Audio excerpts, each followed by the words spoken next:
Bonjour, je m'appelle Carole Mabou, j'ai soutenu en 2016 une thèse en histoire médiévale à Chambéry, thèse qui a porté sur la réception de Cicéron dans l'Italie communale des XIIIe et XIVe siècles. J'ai préparé cette thèse au sein du laboratoire LLL-CETI, en partenariat avec l'Université de Turin dans le cadre d'une cotutelle. Le but de cette thèse, c'était d'utiliser Cicéron comme une porte d'entrée vers la culture civique des communes et vers les auteurs qui transmettent cette culture.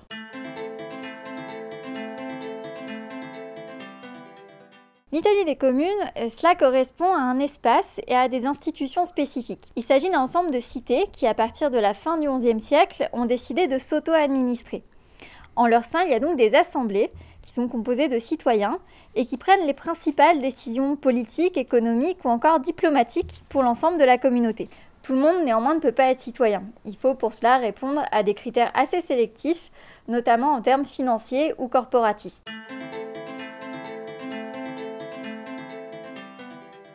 Les communes sont des espaces d'enseignement.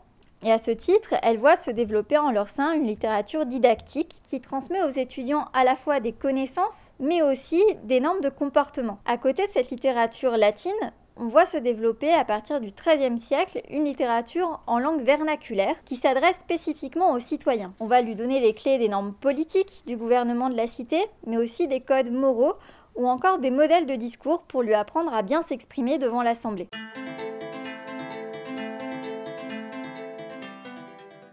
De nombreux manuels apprennent aux lecteurs à s'exprimer. Ce n'est pas étonnant puisque des chroniques urbaines, des récits de voyage pointent tous une même caractéristique du monde communal qui est l'omniprésence de la parole. C'est par l'oral qu'on échange des avis à l'Assemblée, c'est par le discours qu'on tente de convaincre les citoyens. Ainsi, dans de nombreuses œuvres didactiques, le citoyen parfait est présenté comme un orateur modèle. Il est à la fois sage et éloquent. Et pour incarner ces qualités, on prend une figure tutélaire qui est Cicéron, le sénateur romain, qui est connu au Moyen-Âge à la fois pour avoir écrit de nombreux manuels rhétoriques, des manuels moraux, mais aussi pour avoir tenu des discours devant César.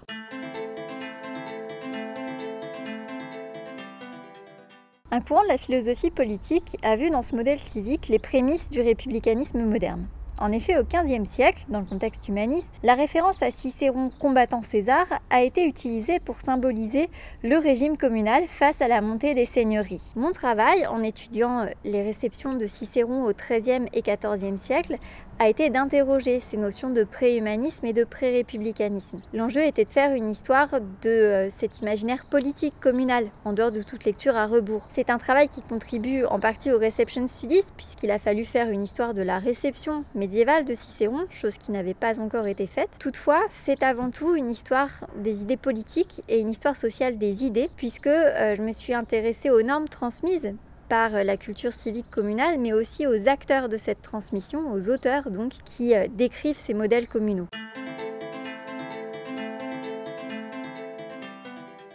J'ai travaillé sur un corpus de plus de 300 textes didactiques produits dans l'Italie communale, des traités moraux, des traités de rhétorique, des manuels de bon gouvernement ou encore des ouvrages historiques tels que des chroniques. C'est un travail que j'ai fait en bibliothèque, en partie sur des manuscrits puisque certains des textes utilisés n'étaient pas édités jusqu'ici. J'ai donc fait un travail de transcription et de datation avant de pouvoir analyser ce corpus. Enfin, c'est un corpus relativement vaste qui a imposé l'usage d'outils lexicométriques, notamment pour étudier des lexiques récurrents et des intertextes entre œuvres cicéroniennes et compositions communales.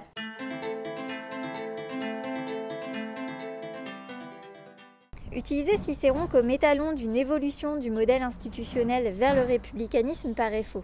En effet, jusqu'au XVe siècle, il est rare qu'on utilise Cicéron pour symboliser autre chose qu'un comportement individuel. Pourtant, la référence à Cicéron en tant qu'homme politique et que citoyen modèle n'est pas neutre. En effet, j'ai constaté qu'un groupe social l'utilise tout particulièrement, et ce dès le XIIIe siècle. C'est le groupe des professionnels du discours, c'est-à-dire les chanceliers, les notaires, les maîtres de rhétorique, qui se mettent en scène à travers lui pour montrer à l'ensemble de la cité que la commune ne peut pas fonctionner sans eux. La recherche ouvre de nouvelles interrogations quant à la mise en scène du discours et du débat politique, thématique qui est toujours d'actualité.